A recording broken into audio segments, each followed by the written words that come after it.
In this session, I am going to explain the working principle of two-cavity Klystron amplifier. Klystron is a vacuum tube which can be used either as a generator or as an amplifier of power at microwave frequencies. Here we are looking at two-cavity Klystron as an amplifier. So it is basically a velocity modulated tube.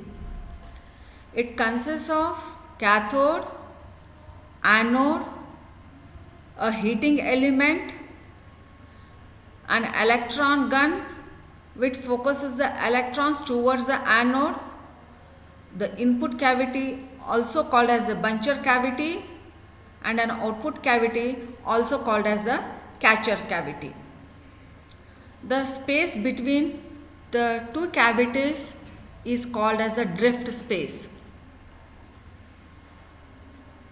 Here at the input cavity we have a gap A, and at the output cavity there is a gap B.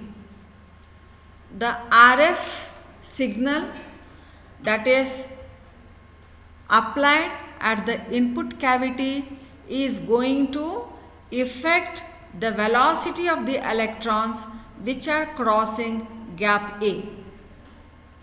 Now let us try to understand the operation of this two-cavity Klystron amplifier.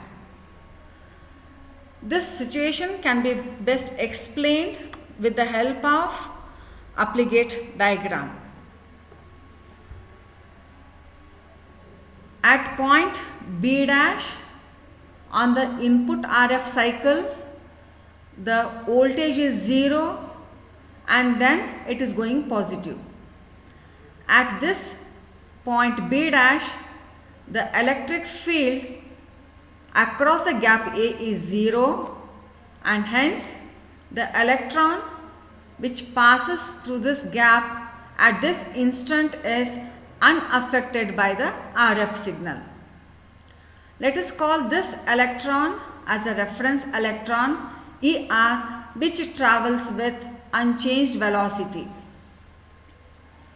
At point C dash of the input RF cycle, the electron which leaves the gap A later than the reference electron, called as a late electron, is subjected to maximum positive RF voltage and hence travels towards the gap B with an increased velocity V greater than V naught.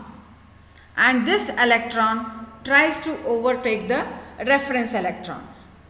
Similarly, an early electron that passes the gap A slightly before the reference electron is subjected to a maximum negative field and hence this electron is decelerated and travels with a reduced velocity V less than V naught. This electron falls back the reference electron and catches up with the early electron.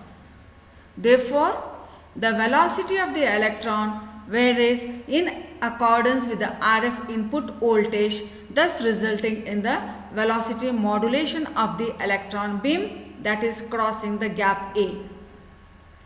As a result of these actions, the electrons in the bunching limit between the points A dash and C dash gradually bunch together as they travel down the drift space between the gap A and gap B.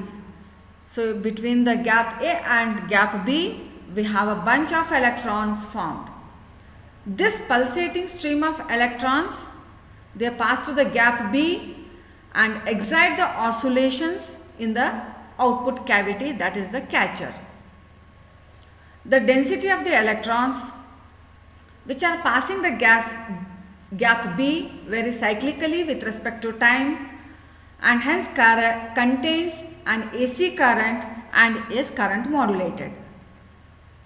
The drift space thus converts the velocity modulation into the current modulation. With the proper design of the gap widths, the anode to cathode voltage and the drift space length, the little RF power which is applied to the buncher cavity results in large beam currents at the catcher cavity with a considerable power gain. This is how the two cavity Klystron amplifier works. So here it provides a power of up to 10 kilowatts to 500 kilowatts and provides a power gain of 15 dB up to 17 dB. Instead of two cavity, if we go for a multi-cavity Klystrons, we get a more power gain and hence the more bandwidth also. In the next section, let me explain the Klystron as an oscillator. Thank you.